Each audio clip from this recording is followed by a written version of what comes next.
There we go. We're recorded.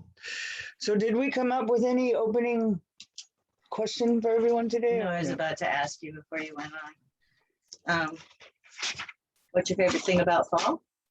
Good plan. Barb's really good at this. So we're going to come up with a question tonight. What's your favorite thing to do in the fall time? Well, my favorite thing to do in the fall is probably going to be working on making some rugs. I got to finish another rug I started last fall that I had to put away because it got too hot to work on. So I like latch hook and needlepoint and all kinds of creating things that keep your hands warm and making hats and scarves. So that's my fall winter thing. And I'm going to pass it off to, let's go to Tia, since I can see you. What? Go ahead and introduce yourself and let us know what you think about fall. Okay, my name is Tia Palafox, and I'm a member of the Behavioral Health Subcommittee on PCCEP. My favorite thing about fall, what I like to do is wear a sweater. Hey, I'm just excited to get my sweaters out. there you go. So who would you like to pass it to? I'll pass it to Claudia next to me. Okay. Hi, welcome everyone. I'm the project assistant for PCCEP. My name is Claudio, and I think the best thing I like about fall is just seeing the leaves change colors. Like there's so many trees in Portland that you get to see like different colors all over the place. So I think it's really pretty because I'm from Southern California, so we don't get too many pretty fall looking trees. So I really appreciate the change of weather here every season. Thanks for letting me share, and I will pass it to my team partner, Theo. Thanks so much, Claudia, and thanks all for being here. My name is Theo Lada, use he, him pronouns. I'm another PCCEP staff member. I love everything about fall. I feel like the coffee tastes better, the colors are more vibrant and stronger. It's hunting season, so that's not necessarily something that you enjoy, but it gets you fed, so that's nice. Yeah, there's a lot that I like about it. Yeah, so I will pass it to Jared. Has Jared gone yet? Jared, please. Hey, thanks, Theo. Jared Hager, he, him pronouns. I'm with the Department of Justice here in my role as a monitor of a settlement agreement between the United States and the city of Portland. I like fall for the change of the seasons. It means the good holidays are coming up. Halloween's my spouse's favorite holiday, and I think Thanksgiving is my favorite holiday. So those are remind me of what fall is. Thanks for the question. I will pass it to Amy. I'm Amy Bruner Jenner, the Portland Police Bureau Employee Assistance Program Coordinator. And my favorite thing about fall is Beaver Oregon State home games for football. Oh, I got to pass it to somebody. I'll pass it to Todd. Thanks, Amy. I'm Todd Tackett, Sergeant with the Police Bureau. I work with Leo and Amy on this call on the EAP and wellness programs. My favorite thing about fall, I think my kids love Halloween, and so they go all out, and so does my wife on decorating and stuff. So it's kind of fun time around the year for kid and family stuff. I will pass it on to Leo.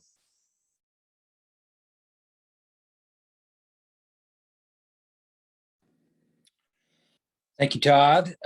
Leo Harris, in charge of the Portland Police Wellness Program. Thanks for having us back. Had a great time talking with most of you last week. I got to agree with Theo. When I think of the fall, I think of all those things, including the hunting, which I am looking forward to being outside and feeding everybody for the rest of the year. I will, who hasn't been? Has Barb gone?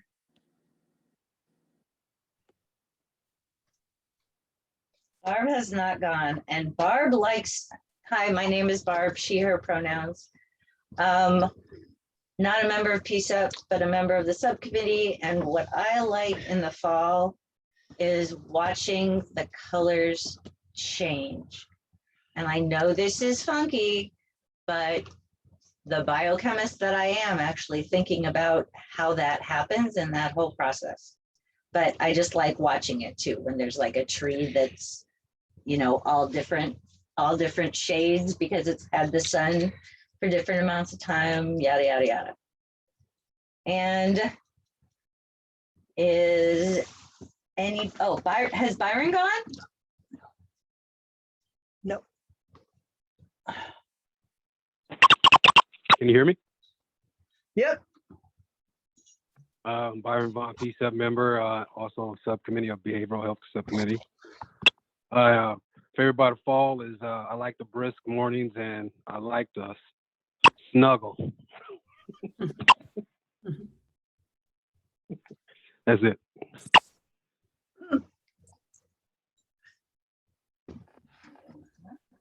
Okay. Well, what's next on our list?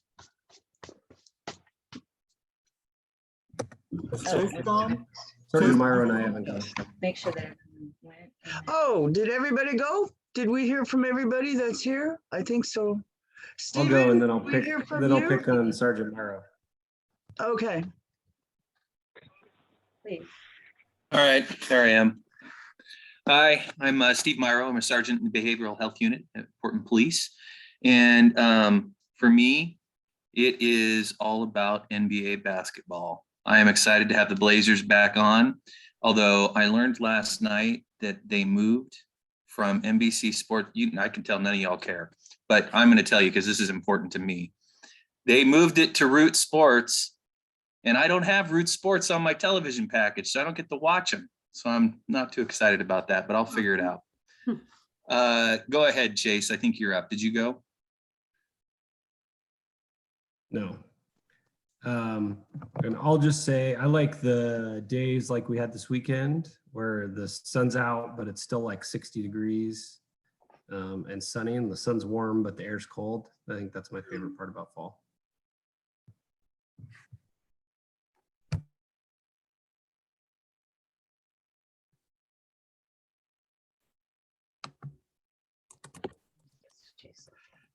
Thank you all. Okay, Claudia, could you please go over the group values and rules and kind of our, you know, how we run our PCCEP meetings? Do you have that available? Yeah, sure. So typically staff will just make sure we don't get any Zoom bombs. We'll look out for random numbers that might show up at the end of the meeting or disturb the chat.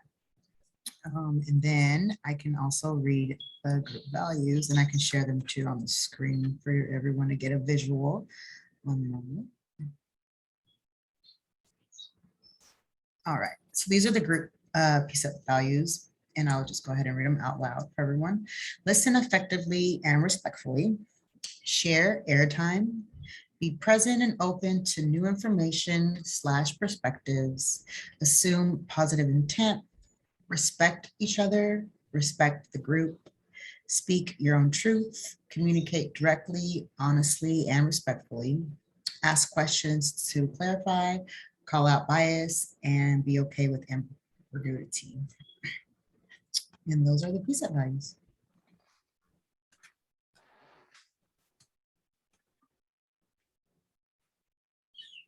And anybody else that wants to chime in? All right, thank you. Well, now we're going to introduce the folks from the wellness group, EAP group.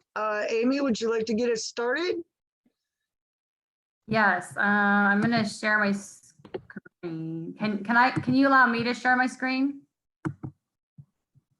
It said it's disabled.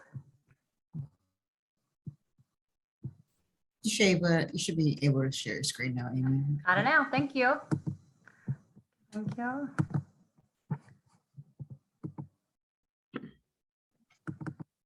Oops. Okay, thank you for inviting me. I'm excited to share this program with you. Just introduction of me. I started my career in the military. I'm a retired lieutenant colonel from the Army. I'm 17 years with the Portland Police Bureau, and I've lived in Portland for 20 years. And I did most of my patrol time at Central. And I had the opportunity to go to the BHU in 2012 and help get that up and running. I was in a position now that Chase is in, doing an excellent job, I might say. So I'm really excited to see that continuing on. So that's kind of just in a nutshell of who I am and my experience. I came over to training initially as the leadership program coordinator. Due to staffing, that position is kind of on hold right now, but I had the opportunity to become the employee assistance program coordinator, which I'm really excited about, last January. I'm thinking this is going to be a broad overview that if you just maybe write your questions down or put them in the chat, I'll hit them at the end, because maybe as I'm going through these slides, I might answer the question that you have, if that works for everybody. If not, and you really want to interrupt me, I won't be offended by that at all if you want to ask a question. So EAP's been around for over 20 years in the Bureau. What's changed about it is the resources the Bureau's put towards it and the mission, kind of what its purpose has been in the Bureau. And what I wanted to put in context up front is what my vision, along with Leo and Sergeant Tackett, I'm not in this alone, but as a program coordinator, what my vision going forward of the program is. And part of this is recognizing the last few years have been really difficult for law enforcement. And we've been often in a reactive posture for employee assistance. And I really want to move us equally to a proactive posture as well. And so what you see here are kind of the three buckets that I want to focus this program on. The first one being prevention. And that's where I collaborate with Leo, just that proactive teaching people resilient skills, taking care of their personal wellness, and doing everything I can to support the training and the programs that he's developing. The second is assessment.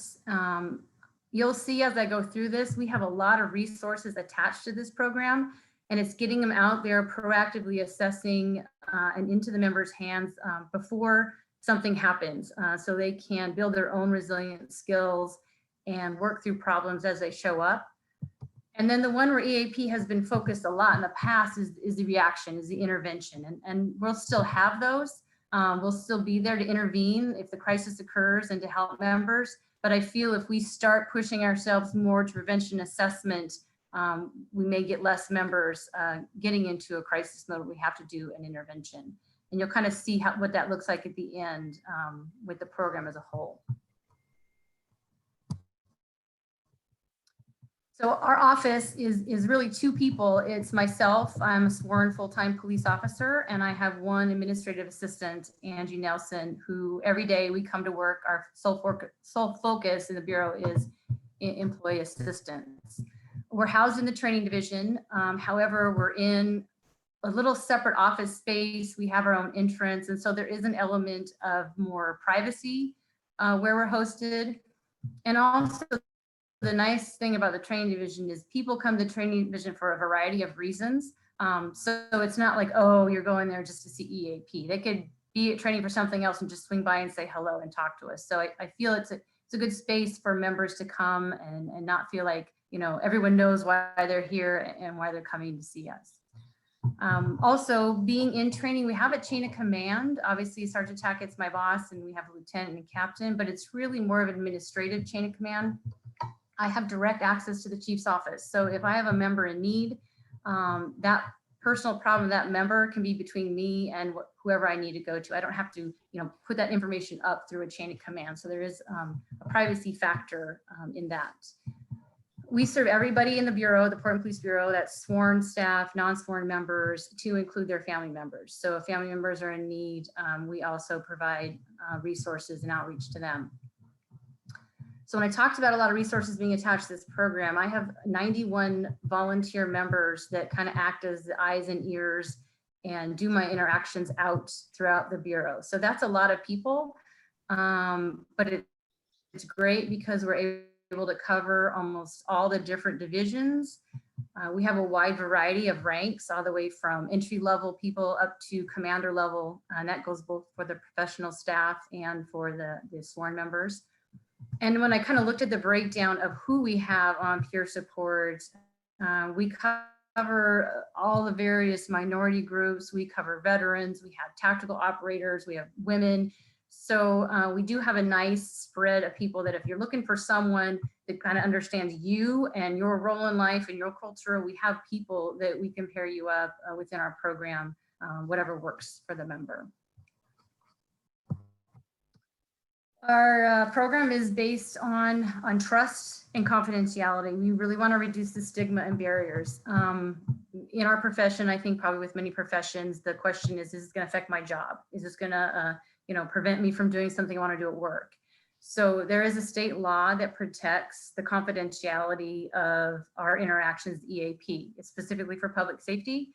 So if someone comes to me or goes to one of the volunteers we talked about that is EAP, they can be ensured that they will be protected by confidentiality with that interaction, except for what I put up here, the obvious things. If there's a threat of harm to self or others, or if there's any kind of indication there's criminal conduct involved in this, that's where confidentiality will not be protected.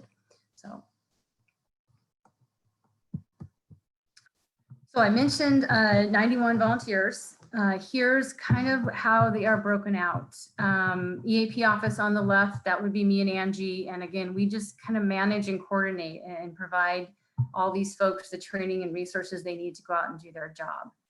The biggest chunk of people we have is peer support. That is about 73 folks. They're out there working side by side with everybody. They're building relationships. They're the ones that actually can see and the reactions of people and maybe someone that needs an intervention.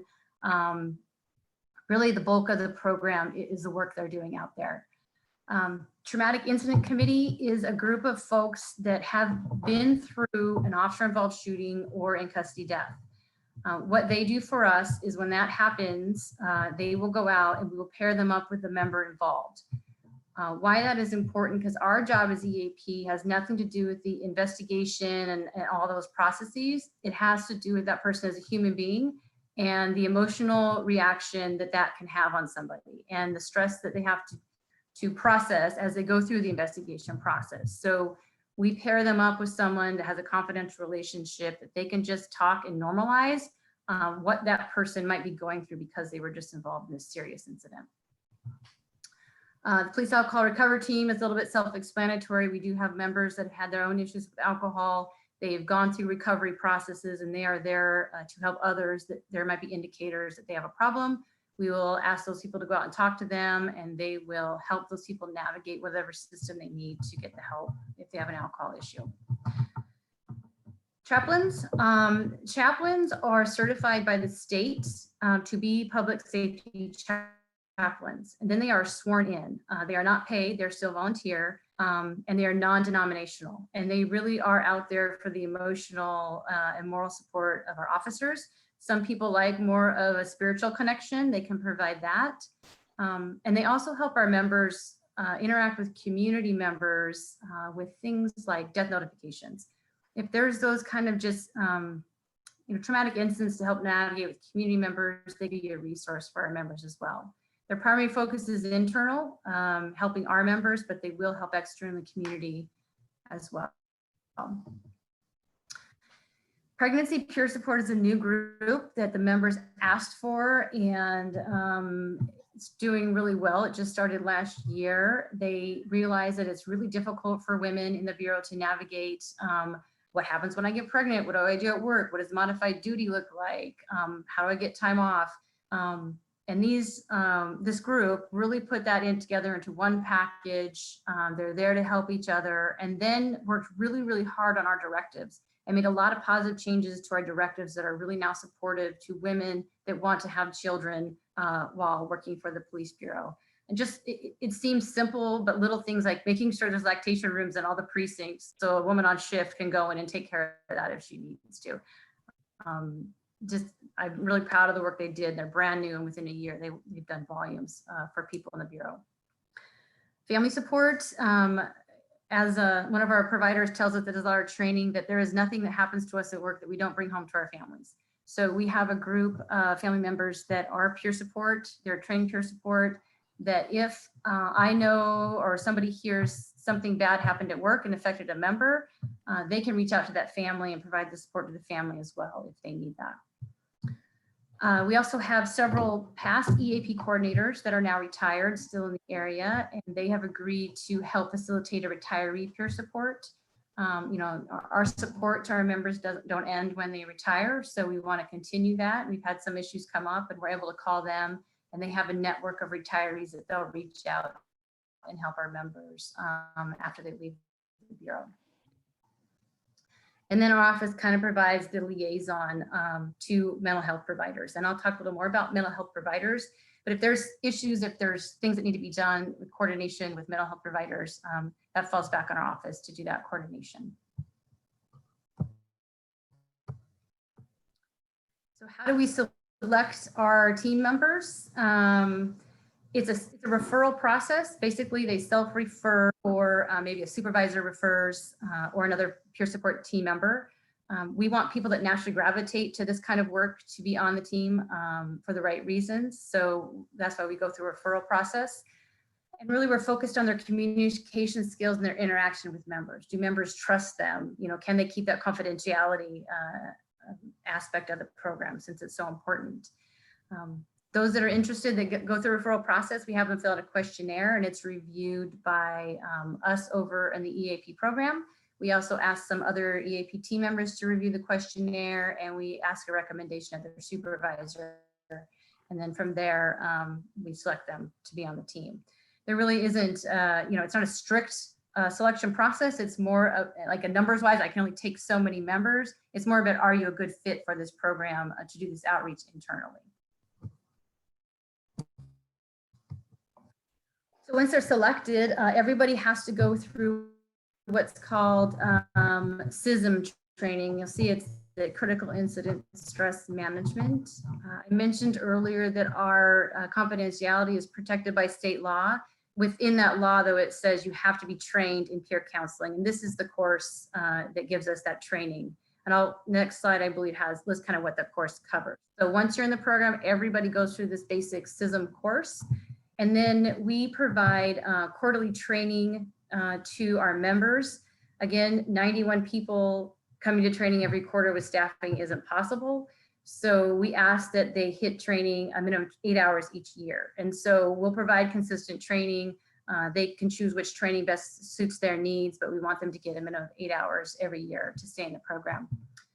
The topics vary. We just kind of got training back up and running. And so this year we started with a program and resource update. So everybody really was familiar with the resources. We just did, Dr. Stephanie Kahn came and did a resilience in peer support and really talked about their roles and what they should be doing out there in their role as a peer support member. And then in December, we're going to talk about peer communication techniques. Talking into the community is really different than talking to your peers who you have a relationship with. So we kind of want to hone down on those skills. We encourage them to go to any other training that they can to help them with this role. You'll see a lot of people in the EAP role also gravitating from the crisis negotiation team, the behavioral health unit, just they kind of have that connection with people. So a lot of our members are in both teams, and they'll get a lot of extra training, which is great. We encourage them to go to group CISM as well, which focuses how to lead a group debrief after a major incident. So for instance, we have an officer involved shooting. After everything is done and over with, we bring them all together and let them kind of have an emotional debrief about how that affected them. That has nothing to do with the tactics and policies of it. We encourage everyone to go to assist applied suicide if they can, and then we seek out peer support conferences. There's one in November we're sending some members to. It's specifically to public safety peer support. I mentioned the CISM training. This is the training that everybody has to go to. It's a 2-day training. You can see what it covers in those 2 days. It is certified by the International Critical Incidents Foundation. It's ICCF. I don't remember the exact name, but it is an internationally recognized curriculum. It is taught by certified trainers. The trainer we use most often are some of our mental health providers that see our members, but are also trained in this. So our members are really familiar with these providers, and they come in and will train our members on the CISM training that they have to have.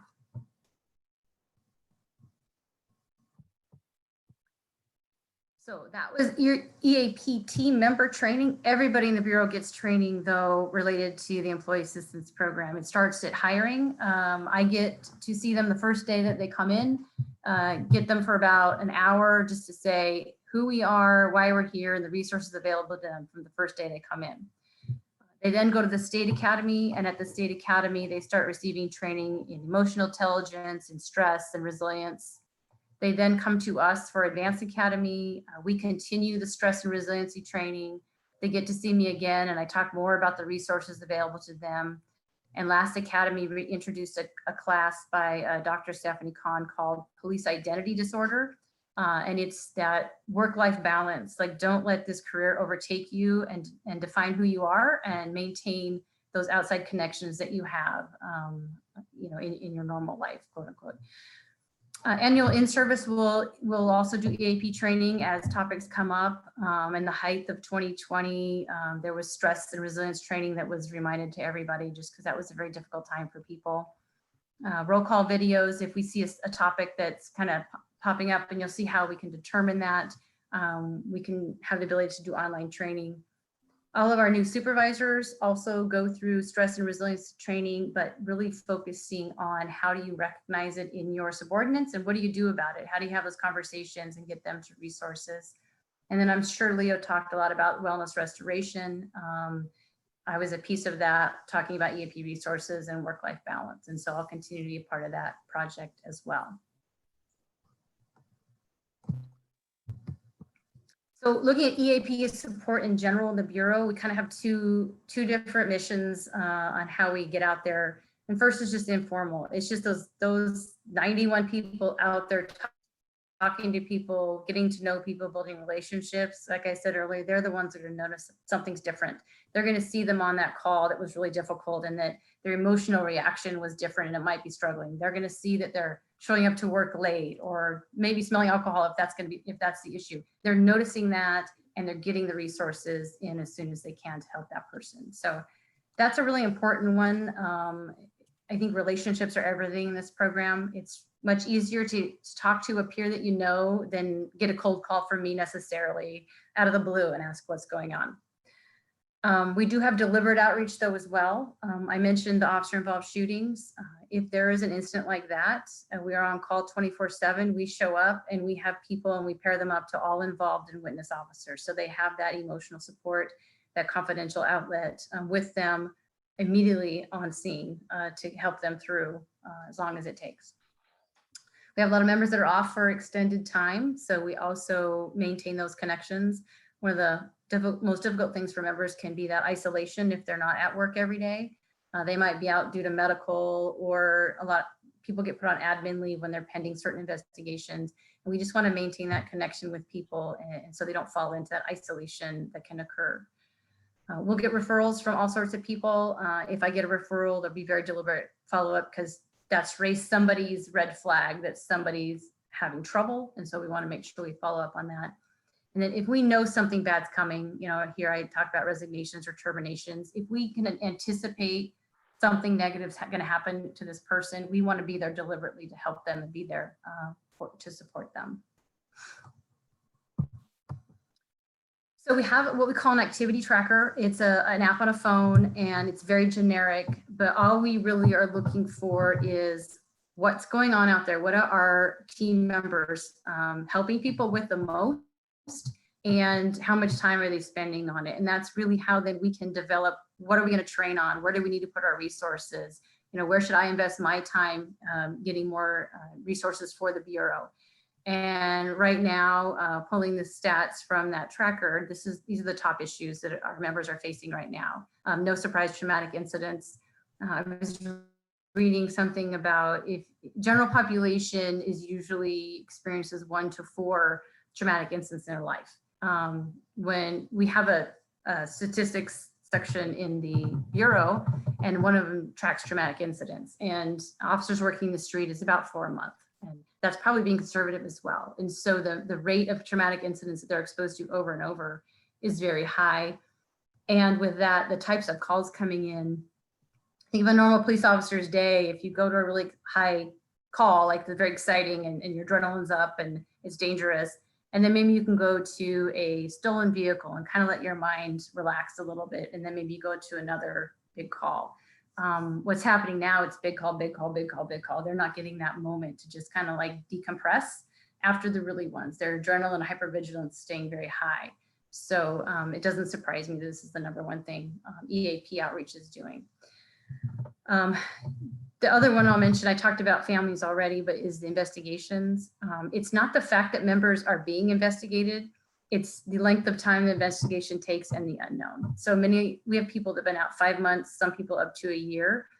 There's very, very little updates often that happen. And so it's the members sitting wondering what's going to happen, when is this going to end, that's creating the stress and angst. It's not the fact. I mean, we all know that investigations are part of what we do to keep our legitimacy, but the length can be really stressful and the unknowns for members. So our primary, when I talk about resources, the City of Portland contracts with Cascade Centers. That is the agency that provides EAP services.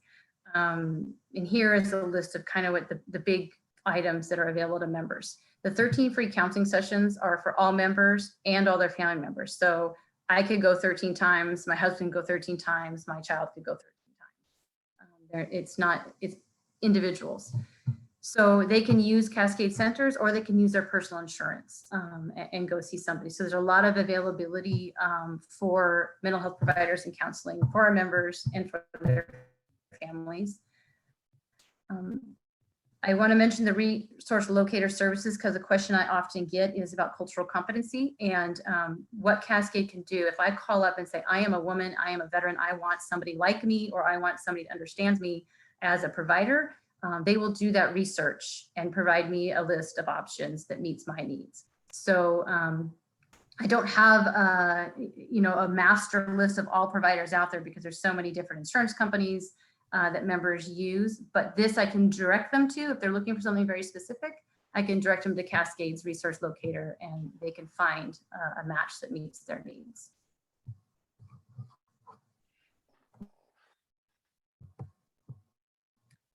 So just a few additional resources that we provide out of our office is emergency financial assistance. We have a nonprofit donation-based account that if a member is in need of money, we can help them. Examples would be the wildfires a few years back, people's houses burning down, major medical issues that just create a lot of bills.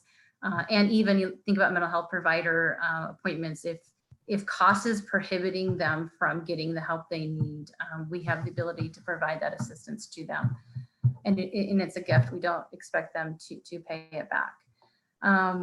Between Leo and I, we've collected a lot of really good books from the different trainings and interactions we've had with providers at the training division. So we developed a library. Leo has a wellness website. We posted all the books on there. So a member wants to do some self-help, they can just look up the book. They call or email my administrative assistant and she sends them the book.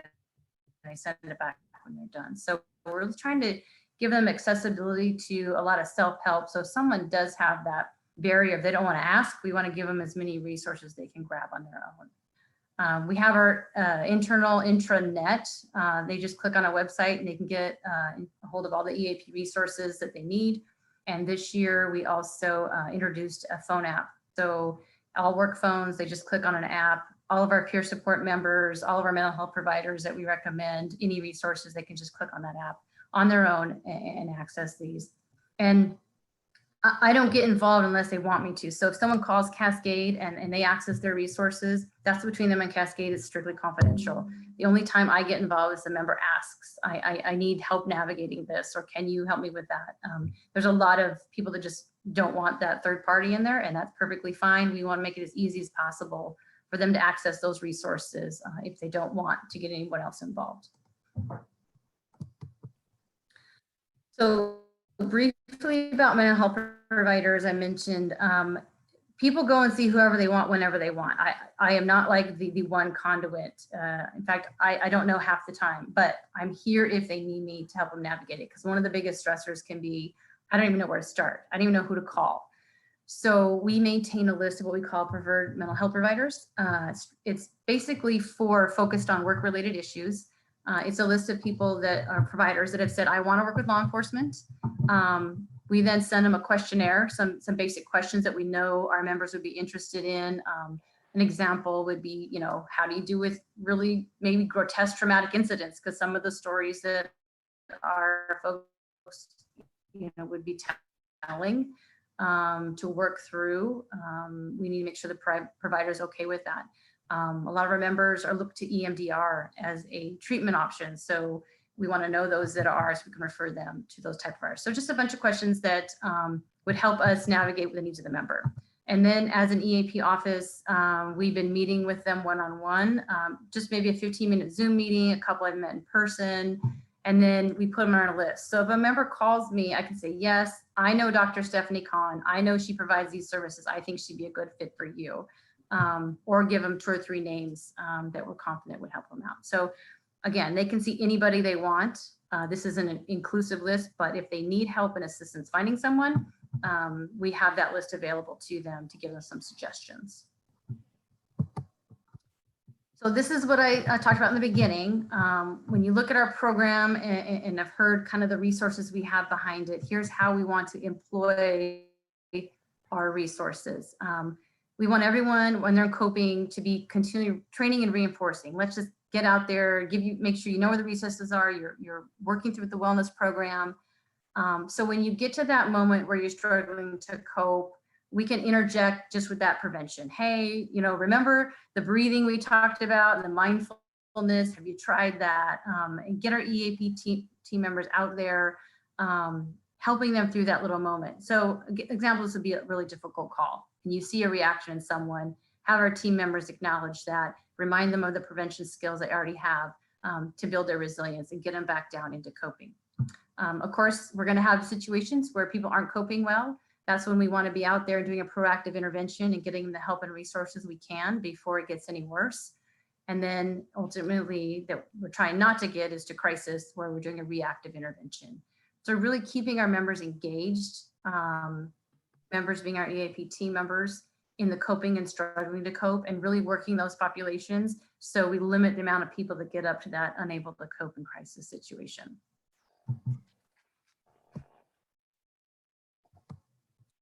All right, so finally, I just want to kind of give you where we're going with the program. I got 3 main goals. The first one being program development.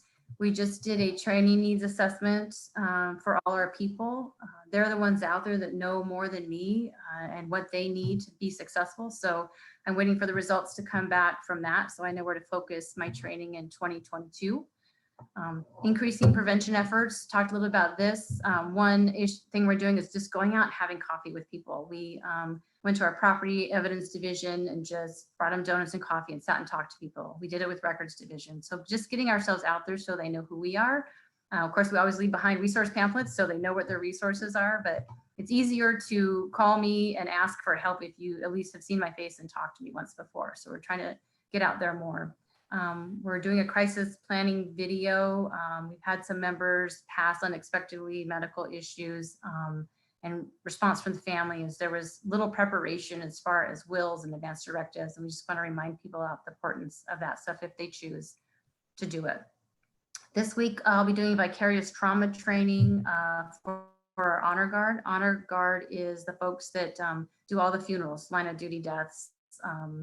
Anytime a member passes, they are there to help with the funerals. Can be really difficult for people. This past year with the line of duty death locally was really difficult.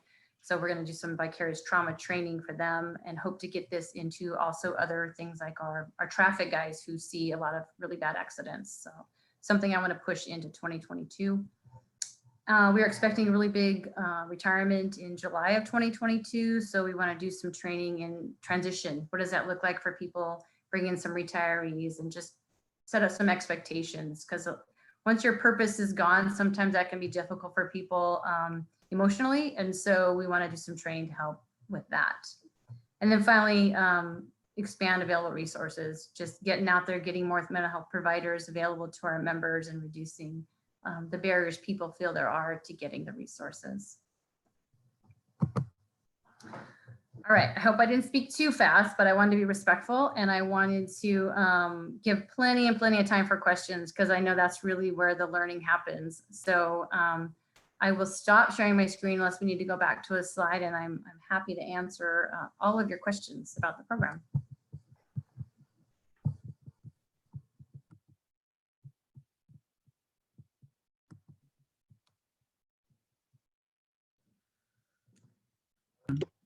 Wow, that was wonderful. That was amazing information. I really, really appreciate it. Yeah, it really made me think about, you know, wellness as a whole. And I'm going to ask the community first and PCCEP if they have any questions before I start loading you with all of mine. So I have a ton of questions, but I'm going to let everyone else speak first. So who would like to start the conversation with a question? Come on. Can you hear me? Yes. This is Byron. Hi, Byron.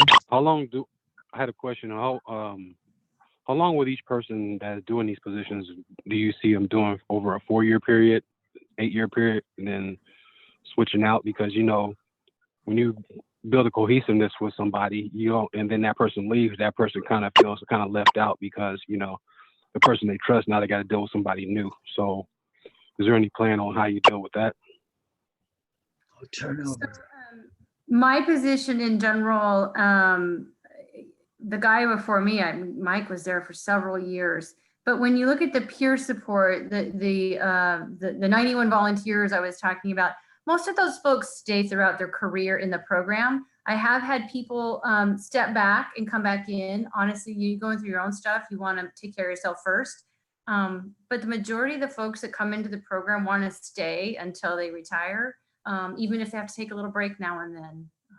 So I believe we have that consistency, and that's a totally great, valid point. Those relationships matter.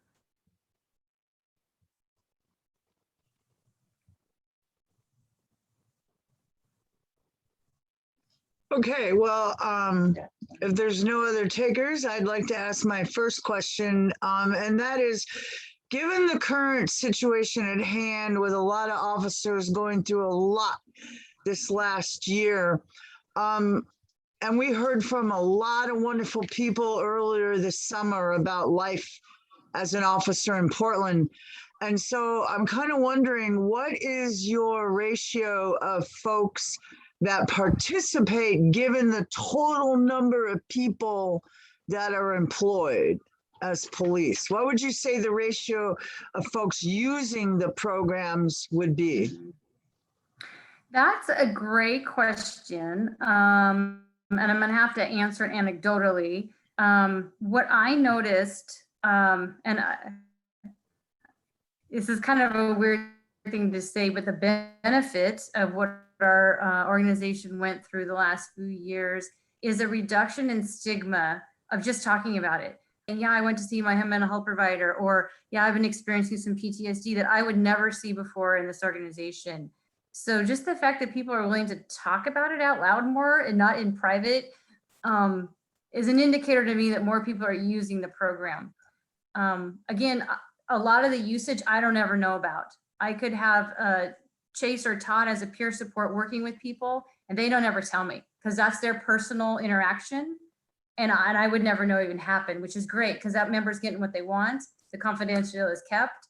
So it's really hard to say, you know, percentage, but anecdotally, the more honesty and open about us talking about, even in classes, people saying things out loud about their own personal mental health, their own personal wellness challenges, tells me we've moved the needle forward. Thank you. Yeah, I was thinking about the number of officers who, you know, dealt with all of the riots and all of the, you know, heightened like emotional stuff, and, you know, how's everybody faring? And is that in relationship to all the really awful things that have been happening recently? You know, like, where is everybody you know, mentally with all of the gun violence going up and all of the mental health issues coming, you know, to the surface. It's really straining on people, I'm sure. And so that's why I asked that question, because it's been a hard year. And I still look at all the things that are currently happening and wonder, do they just not know they might need, you know, to get support? And how do we reach out further to more officers? That was my first question. My second question is, when an officer goes onto a scene, say, and I'm going to ask this to all of you officers, because I don't know who's the best to answer. And you witness, you know, a horrible accident or a horrible incident, you know, like somebody dying or going through a windshield, getting cut up in a million pieces kind of thing. What is the protocol typically for wellness after the fact? Like, how does it typically work when you witness something really traumatic? So I can give a great example because this just happened. We had officers on the Vista Bridge trying to talk a person down. While they were there talking, he jumped. While on scene, that sergeant called me immediately and said, "Amy, this just happened." So I then immediately get the call. I get all the list of all the officers that were there. And then we just start doing follow-up. Because those officers necessarily aren't going to go call and say, "Oh, Amy, I just had this bad call." But the sergeant recognized this was a really traumatic incident for people, called me, we listed all the names down, and we just started connecting people. Hey, I know you know so-and-so, this was a horrible call. Will you please make sure you follow up with that person?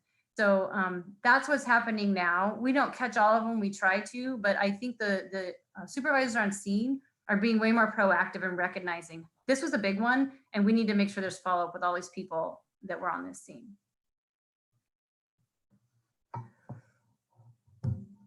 Thank you for that great example.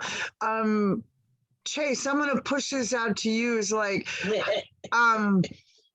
what do you typically do when a situation like that occurs and you're part of it or you witness it? What is something you might do? You know, and of course it changes depending on the role you're in. Obviously, if you're a patrol cop, depending on when it happens in your shift, you may just have to go start, you know, keep taking calls. Now, not to say that if an officer like went to a sergeant and was like, "Hey, I am not doing well," they'd get taken care of. Like, I have no doubt that that sergeant would not make them go continue to take calls. But like Amy said, I mean, we all see a lot of traumatic things in our career. So every time, you know, you can't just leave. So on some level, you can't do a lot. I think a lot of our kind of healing or processing comes at like coffee, where we all get together and there's just kind of that community and camaraderie between officers and coworkers, and you kind of talk it out. You know, we obviously get to know each other, and if someone's not doing well, we'll recognize it, and you may spend some extra time. And then sometimes on a big call, there's like, you know, you get the giant adrenaline rush, and then there's like the crash afterwards. So for me, I find it hard to like do a lot of any, like if I have to be self-motivated, like if I have other calls to go to, you're fine. But like, you know, I'm like a desk officer, like 80% of my job now. So if I end up on a call where it's big and exciting, it's hard for me to go back and like just start doing my work. So, you know, I might do something like go do a quick workout or something. And thanks to our new wellness thing, we can totally do that. And so that's me personally. And I imagine everyone's different. I think the coffee thing is the biggest thing I see. We all like get together and kind of talk things out, which is super important, I think. Wow, thank you. Thank you.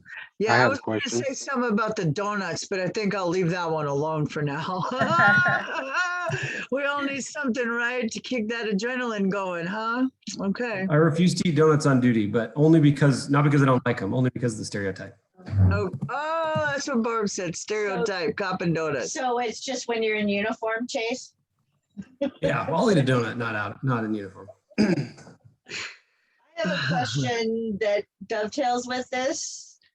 I live at 28th and Powell, and there is a horrific accident just, I'm gonna say 2 nights ago. And because I listened to the fire scanner, I had an idea of what was really going on. But I'm sure it was incredible, and I read stuff on the Nextdoor app from witnesses, so I'm sure it was horrific for most of the officers that were there, and there were easily 10 cars there, if not more, to block off the streets and stuff, because there was actually a high school football game that was, or sorry, soccer game that was letting out.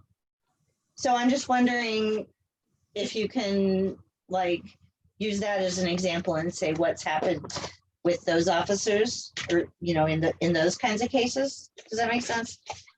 Yeah, and I will say that while the initial responders, control officers are, you know, impacted, I feel our traffic investigation unit gets the worst of it because they're the one that has to process the scene and, you know, just really get in depth with it. So in a situation like that, a sergeant would check in with their people, probably the initial responders, making sure they're okay. But that's when I was talking about vicarious trauma training. That's something they've given some of our detectives, and I believe some of our traffic guys went through it. It's something we need to be better at giving them more of, and just recognizing that that exposure over and over to those kind of situations, how that can impact them long term. Maybe not on scene that day, but over time, that can really impact them. So I don't know, like that very specific scene, I didn't talk to that supervisor. We do have a lot of supervisors that are peer support. So they know what to do and they just kind of take over and do their thing, and they'll call me if they need something. So I didn't get a specific phone call for that particular scene, probably because their supervisor was the peer support person on scene doing the check-ins. Thanks.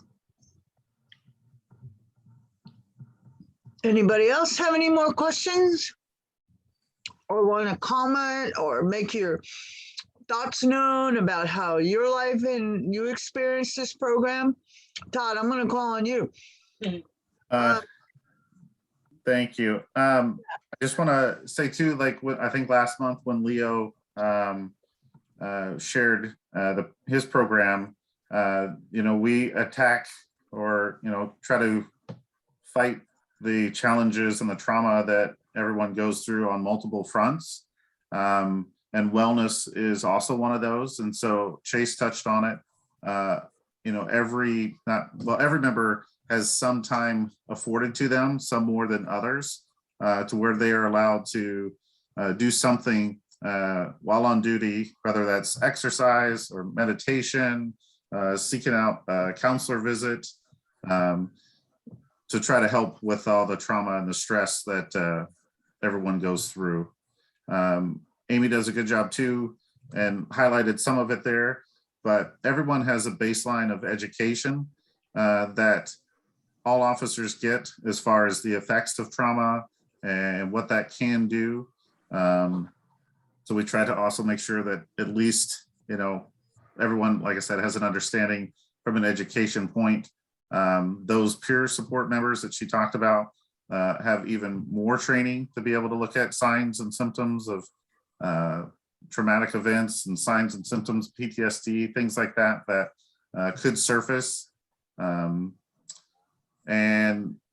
all the way up to the chief's level, the chief is recognized, and if something is very traumatic, you know, and that very, you know, is a degree to where that member is deeply impacted, the chief will allow that specific member to have some time off without, you know, any questions as far as do you have enough time, or as long as it's coordinated through Amy to make sure that it's while they're off, they're furthering or trying to get some assistance to make themselves whole again.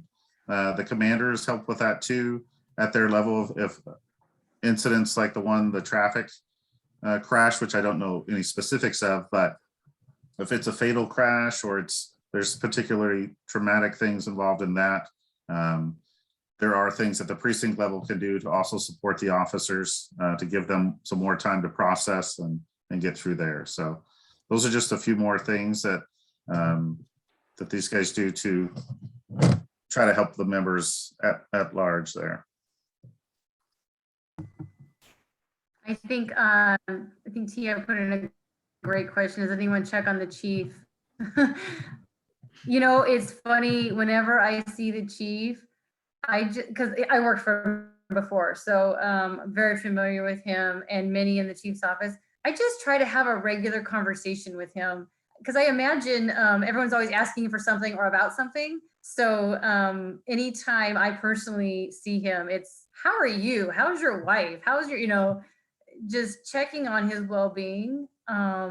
It's part of the wellness restoration that Todd and Leo and I are working on is also making sure we cover command staff, because it's a super valid point that they have a whole different set of stressors that are impactful. So that's a great question. Thank you for that one. Thanks.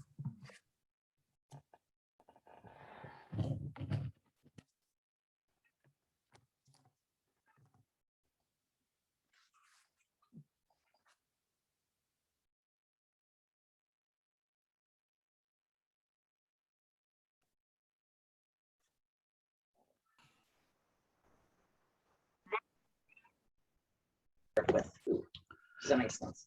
Okay, if there aren't any more questions on this subject, our next agenda item is going to be around the directives, which also include the wellness program. So I don't know if any of you here are familiar.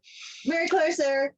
Hey, my friend Mary Claire. Mary Keller, we need your spiel. My spiel? Your What would spiel that on be? the Wellness directives. Um, On any directives. 'Cause we have people, not the wellness directive specifically. what we have cooking right now, we just Yes. issued the ABLE directive. And as you know, we've invited some representatives from PCCEP to view that training. So I think Theo's working on that, right, Theo? And then, let's Yes, see. was that we're working on the wellness directive? Yes, you working on it, Leo? Yes, and I saw, I think, an email from Dan Handelman to Barb showing them that there was a universal review the second period, which is awesome. And so, yes, it's out. People can read this latest draft and provide comments, and then we'll incorporate that feedback before we submit it for final approval. Yeah, Mary Claire, sorry about that. I think the real question is, what typically is the process for working on directives? Because we're, you know, PCCEP has new members and they sure. don't necessarily know the process yet. Okay, so each directive that the Bureau has is supposed to be reviewed every 2 years. I will tell you that is a bit of a struggle, given that there's a lot of work done. There are 40, out of all the directives the Bureau has, which is over 200, 48 have been designated DOJ related, that they take a particular interest in, and those are required to be reviewed every year. So in order to remain compliant, that has been the focus of the policy team, which is only made up of 2 individuals, soon hopefully to be add a third to help with the you know, the workload. But those individuals have to, you know, do all the policy preparation. So when a directive, either a new or a current one, is going to be reviewed, it is posted on the Bureau's website initially for 15 days, which gives you what the current policy is. And we ask you to comment. That's called First Universal Review. Any ideas or comments you have on it, the way the policy is written as it stands. Then we take it off Universal Review. We do what we call is executive reconciliation. We look at the comments we receive. The team, you know, discusses it with the subject matter experts. both internally and external to the Bureau. And then comes up with a proposed draft.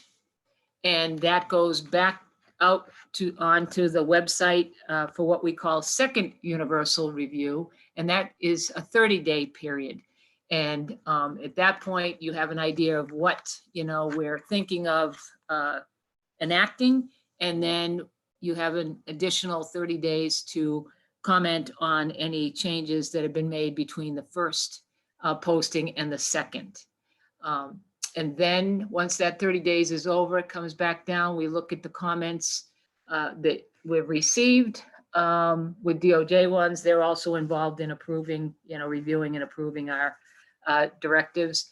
So there's another process of what we call executive reconciliation. And then it is basically enacted. The chief signs off on it, and then members have 30 days in which to read and acknowledge their understanding of the directive. And it goes into effect once everybody has done that. So 30 days from the time that that it's posted, it would be enacted, which gives everybody in the Bureau the time to know that it's, the final contents.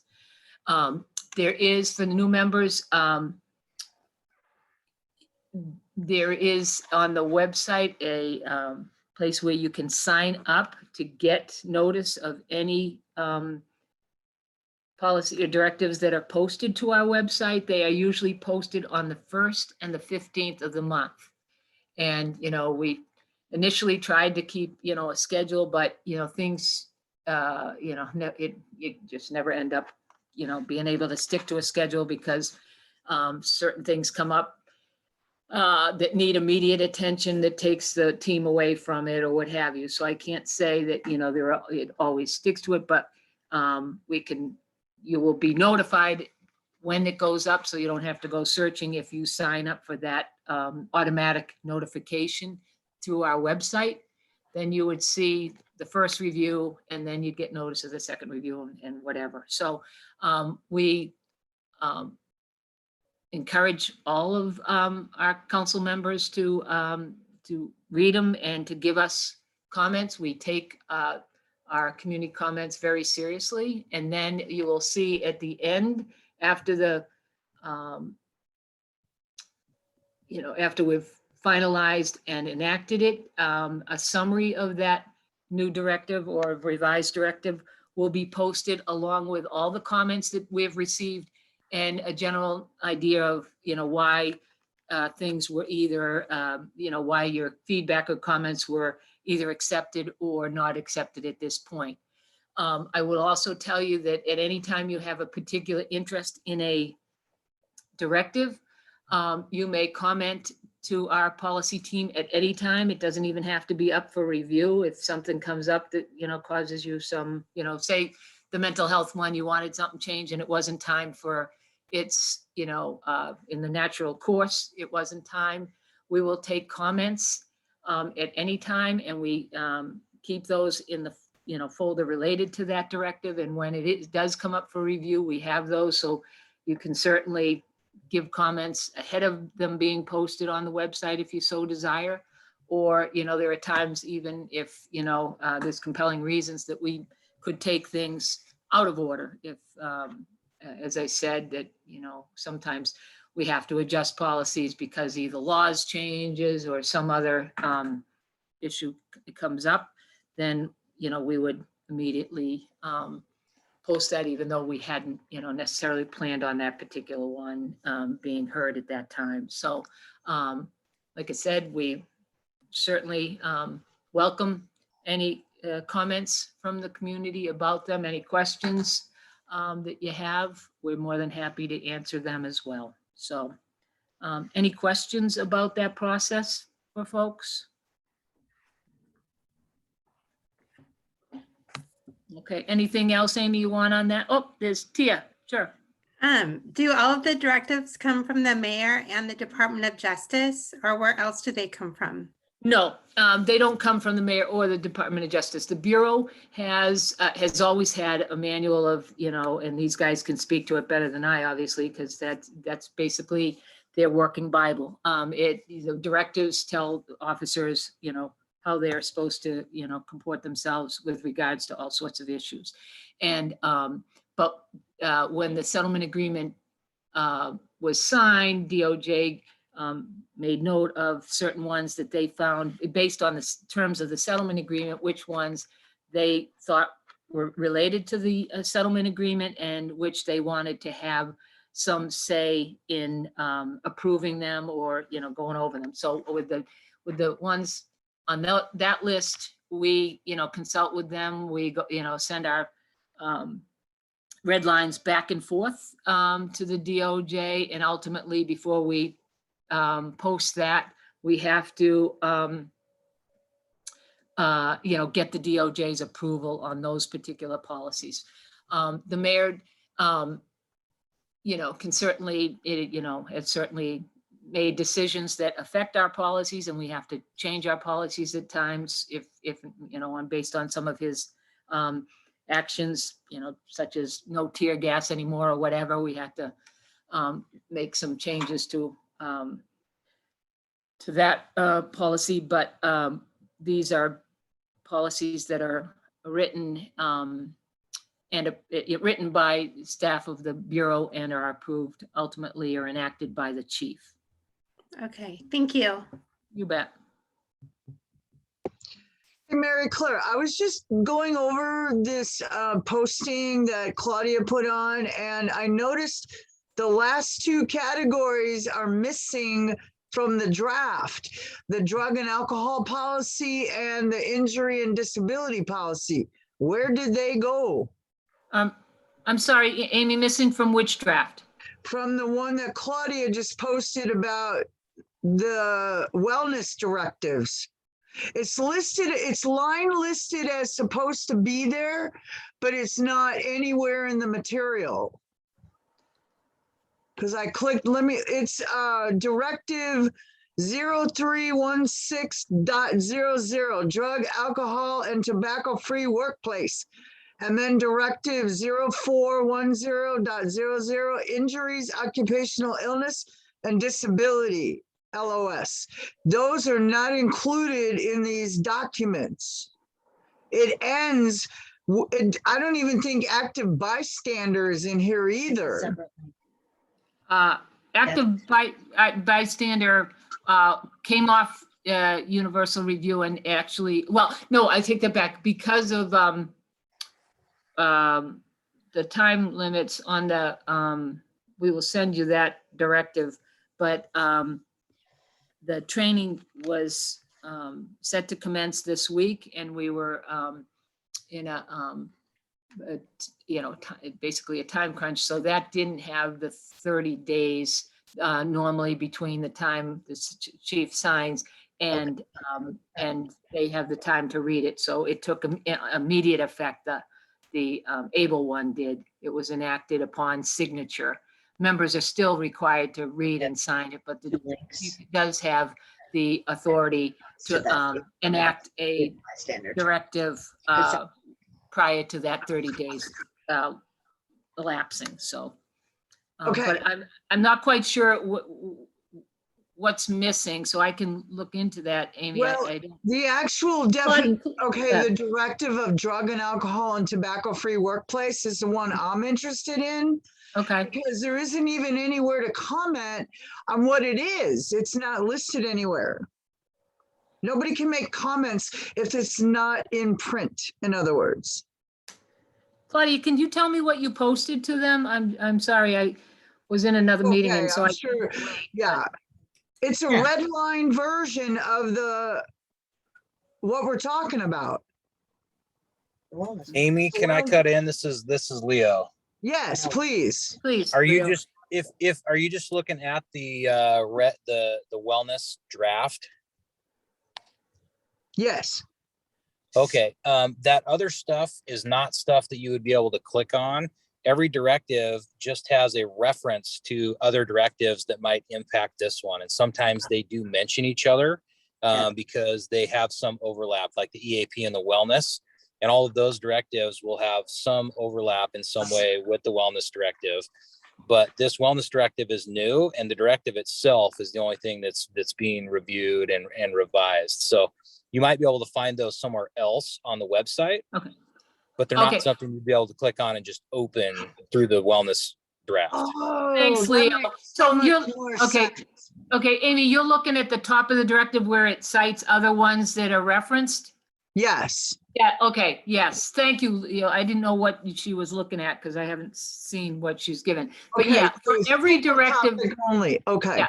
So every directive will also have any, at the, the reference section is for any time that another directive or law or ordinance is implicated in that directive. So you've got the wellness one, but some of the wellness might, some of those other directives are either referenced or referred to in the wellness, but they are separate directives. And in fact, the alcohol use directive is, I believe, under review right now. But those other ones wouldn't necessarily be being reviewed or up for review at this time. They would be posted, all of them are posted separately when they're. Okay. So the reference on there is just information for us to know that it's referenced either in this document or somewhere else, in other words. Is that correct? Yeah, that there's something in that directive that is referenced about that directive. So Leo, do you know offhand, is there some spot in the wellness directive that talks about alcohol and drugs, for example? So you can show her that example.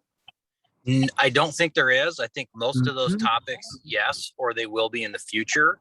Okay. We also sometimes do that just because sometimes people are looking for a specific topic, say mental health or one of those things. And that can give you a quicker, idea like, oh, I need to go over here to this other one. So at some point it could be included in there, but I think most of those topics are covered. They're all just kind of under the same very broad category. Okay, that is perfect. Now, I was wondering if you can make an adjustment somewhere, an addendum add-on, and let folks know that those particular, not all categories are included. You could somehow, if the community is going to give input, it's really important that things are made clear to us because we don't work in your industry, so we don't know these things because there's no like step-by-step guide of how to do a directive. So maybe you can do like an addendum in the material that says these items may or may not be included, but you can find them other places, and just kind of let us know what's really available to us, in other words. Okay. Yeah, and you can find any of those other referenced directives that are, mentioned in a particular directive in the directives section of our website. So what you would do is if you're interested in one of those, you would go on our website for the directives and then you would search for 316.00 or whatever. So all of the directives are kept in one place and you can find them on the website. But you know what, Amy, what I'll add that. Maybe you could add that in the pages and say other references are found at XYZ. Just tell people. You don't have to hyperlink them. Just let them know where to find it. You know where to go text-wise. Well, you know what? I'll talk to the policy team and see if we can just even do a primer on this, how we yes, how it's done. The process and what the directive looks, what each piece of the directive, and then you'll have it for, reference for new people as well. How's that? That would be awesome, because then I think we'd have more community engagement. And I promise Barb it won't go into a black hole. I will ask my staff to prepare something for you. That's all right. Love you, Mary Claire. Yeah, welcome there. My ship is made for black holes, so don't worry about me. I can fly in a black hole. I can't promise it'll be done tomorrow, Barb, but I will ask them to take that task on. How's that? Hey, I sent you that email today, so you'd have the heads up for your spiel tonight. So And I apologize, but we were on with with Coco most all the day, and I just had back to back, so I did not even see your email. That's why I got on late. I've been working with, Good. You're all So good. so I apologize that I did not know you were talking about this because I just didn't see your email today yet. Well, it just blended in so well. So I'm hoping and wondering that there's people on here both from the PPB and our committee that want to work on the directives, the directive that's up for review. And then B, separately, other recommendations for the wellness program. Is that something that makes sense to people? And is anybody interested in like making an ad hoc committee to do that? Don't all jump at once. We'll talk to the folks at the policy committee too and see if they want to maybe co-labor in this endeavor. Go ahead. Who is going to speak? Byron Vaughn, you're gonna put me down. Yay, Byron, thank you. Leo? Go ahead. Huh? Go ahead. Are you interested in working with us on this? Oh, absolutely. Okay. Great, because it's better to be educated and that way it makes everybody's job smoother when we make, community recommendations. Then we can teach people how everything flows and then maybe they can keep, some folks are really into it. They can be working on it like Dan. I'm surprised Dan isn't here. Dan Hanneman. He responded to my email as expected. And in my mind, this is Leo. I would definitely say those are two different things. If you all have any interest in talking and looking over the wellness directive, you can each individually put comments on there during this universal public review, because then it'll get pulled down, I think, at the end of this month. Whereas the recommendations from you all related to the wellness program, we have obviously much more time and we can work on that, try to implement stuff into the program. If it's something you want in the directive, it need to be included pretty quickly. Kind of, sort of, except for the Mary Claire timeline thing. So that's why I wanted you here. So You're cute. That's great. Is there anybody else that's interested in working on it with me and Byron? Okay, well, if anybody gets interested, let me know. And I will work with Claudia and maybe have her send out a doodle poll so we can have like a meeting or two and start with the directives. Sounds good. She already made her comments. Well, I want to hear what they are though, Tia. If you want to send them to me, I would be really curious and happy. Okay, we're going to spend the next couple of minutes trying to figure out about next month's agenda. And, I really like talking about wellness and talking about officer health and safety and all that. Are there any other subjects, officers in the room, maybe that you think is important that we could bring to the community? Because we're trying to develop, more community relations and more, better network partnering and, we're always looking to educate. I'm always looking to help educate folks. It's much easier to do things if you know how to do it. So are there any subjects that y'all would think is important that PCCEP and the public might benefit from? Anyone, any of you?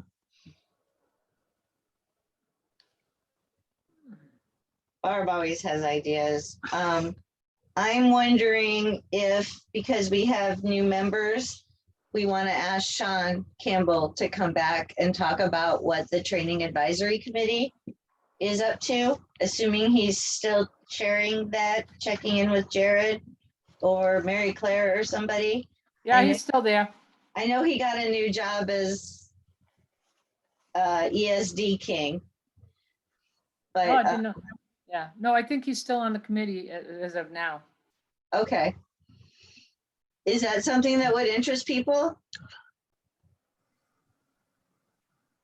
That would be Tia, Byron, Rochelle. Hold on. I think Yeah. Chase wanted to say something. Yeah. Yes, Byron said yes. Chase, did you have something you think would be good for us to talk Just about?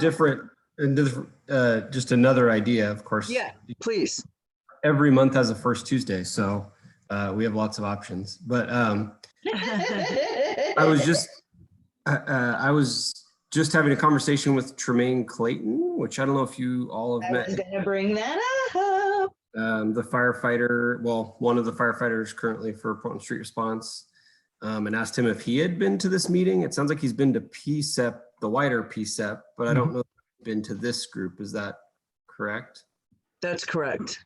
Okay, Yeah. I was telling him. Not familiar with them yet. What? Yeah, I was telling him how much I enjoy the meetings and that it would be maybe worth his while to get to know people. And so I may be an invite to them just to talk about, I guess, whatever you're curious about. That's a great That's a idea. fabulous idea, Chase.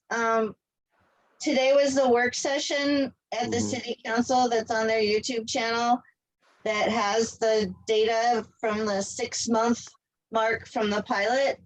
And I actually reached out already to the co-chairs of PCCEP to see if they were interested in having Portland Street Response come to the main group, and then if the answer was no, we think it's a subcommittee thing, then I was gonna invite them here. I've wormed my way in with Robin, the program manager. So she's who I've invited usually, Chase. Yeah. Because she's just a really good, cheery manager person. Yeah, I've had the privilege of meeting Robin. Just a thought. No, it's a great idea. I Yeah. like Everyone's it. met Robin, Tremaine and Britt. Yeah. Tremaine and Britt might be just the people actually out there doing the work on the ground. We've enjoyed getting to know them and working with them a little bit.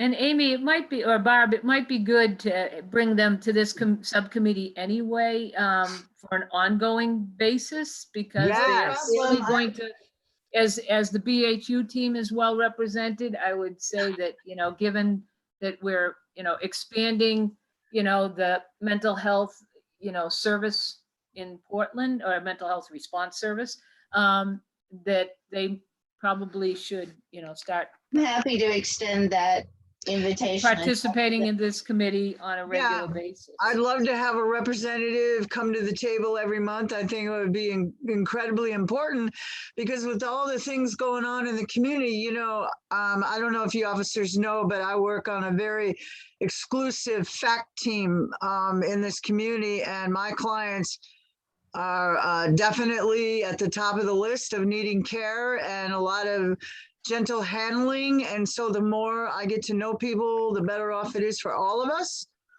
So yeah, having relationships with folks doing the work on the ground is really important to me. So yeah, bring anybody you want, because we all need to, to start developing more relationships with each other so we can call on each other and, show the community we're working. Sure. And I think it's going to be important for people to understand the various roles and responsibilities, because those are obviously in a state of development and, change going forward. They started with just a Lentz district. We expect them to expand. Ultimately, they will be citywide. They have a different role than, the Bureau does, or even, Project Response. So it's good for you all to understand all the different, players and the roles that each one of these, entities is going to play in our mental health system. We lost Rochelle. Absolutely. I think it's a great idea and I'm all for it. Okay. Because the more we know, the more we grow. That's my statement for the day. So That's a t-shirt. You like that? The more you know, the more you grow. Hey. Yeah. Maybe that should be our mission statement. There you go. I'm part of it. All righty. Well, Go ahead. It's coming on to the end of the meeting. And so are there any final words from the community? We always leave room for public comment or questions, suggestions. Our token community member is gone. Oh, that leaves me. Theo's gone too, though. Those two things plus the mission, working on the mission statement, I think will give us a lot to do over the next end of the year. How does that sound? How does that sound? Oh, and just for folks, we're going to see if there are any holidays that cross connect with our timeline. And if there is, we might just cancel a meeting or just, you know, try to find another time. Claudia, can you tell if there's going to be any conflicting holidays with November, December? Yeah, so usually during the month of November, and this is something I was actually going to highlight to members of PCCEP, we move the general body meeting up a week because typically that fourth Tuesday of the month falls during that holiday week when folks are, you know, Hollywood vacation or holiday vacation or traveling or whatnot. So for example, next month, the full board meeting will be on November 16th. Which is a week early from November 20th because Thanksgiving falls on the 25th. So for November, you guys would still be able to hold your meeting on the 8th of which is the first Tuesday of the month. So you guys may not be affected. Let's see. I don't think we are. Unless, Good. I don't think we're going to cancel for Hanukkah, are we? Okay, just checking. December might be a little different. You guys could maybe move it up a week because that's We are the first week, though. Yeah, we'll have to cross that bridge when we come to it and see how things go. But thank you everyone for coming. It's always a pleasure to meet new people and hear some new things. Jared, any final closing thoughts on anything we should know about? Me? Yeah. The more you know, the more you grow. I don't think I can say it better than that. Put it on a t-shirt. Okay. I already have that vendor. Thank you, Jared. Put it on the mission statement. There you go. Okay. Well, I didn't know if there was anything from DOJ or anything we should, you know, be thinking about that's up, you know, coming up or up in the front kind of thing. I'll just say that, you know, we continue to be optimistic that we're going to get a resolution of the outstanding notice within the mediation and hopefully move on to working towards substantial compliance and DOJ getting out of everyone's hair. Okay. That is good news. See, we're working towards compliance. Amazing. Always. Yes. Mary Claire, any final notes from Cocal or anything we should be abreast of? Well, you'll be, that's why we spent hours yesterday, hours today.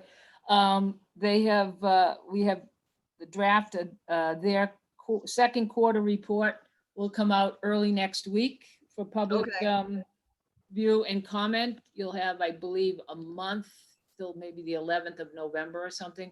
I'm guessing that they'll be in touch with the chairs to set some time aside in the monthly meeting to do their town hall on their quarter two report. So there we go, Claudia. Quarterly, yes. See, that's important, Mary Claire, because it's so hard for all of us to keep up with everything. It's like, okay, when's the next quarterly report? I have that same problem, hon. Yes, no, I realize that. Yep. So, all right, thank you. No, I'm only asking you folks because we have so many new people, you know, coming in and they don't always know everything about what we're working with. So highlights help, you know, it helps. Okay.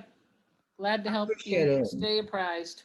Yes. All right. Well, then I'm going to let everybody go in lieu of the time frame. 7:30 has arrived. Thank you all. And we will see you at the next event. Thank you. Thanks, Amy. Thank you.